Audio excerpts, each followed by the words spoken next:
In America's election headquarters on this Memorial Day, a quote often cited in matters of military conflict: "Those who do not learn from history are doomed to repeat it." Tonight, a political corollary. It has to do with Democrats possibly repeating the mistakes of their Republican rivals and how that could affect the November midterms. Here's correspondent Kristen Fisher. From Georgia's governor's race, we are writing the next chapter of Georgia's future, to the governor's race in Texas, together we're going to make it happen, to the congressional contest in Kentucky's 6th district. Can you believe this? In race after race, progressive candidates beat out their more moderate opponents in last week's Democratic primaries. It was a win for the party's liberal wing, but some Democrats say those candidates won't stand a chance in the general election. Just like Tea Party conservatives in years past who won the Republican primary but ultimately lost against a Democrat. Think Todd Akin, the pro-life Senate candidate from Missouri, who once said, "If it's a legitimate rape, the female body has ways to try to shut that whole thing down."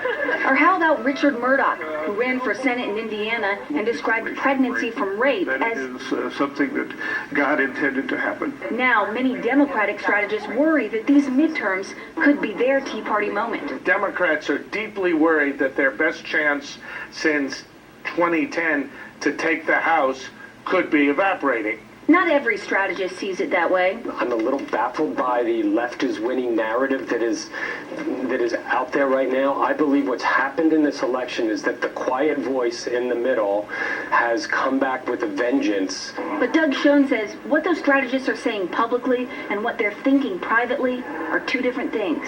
Look at the data, look at the numbers, and most of all, look at the real panic that is going on among Democrats. Talking points are one thing, the statistical truth quite another.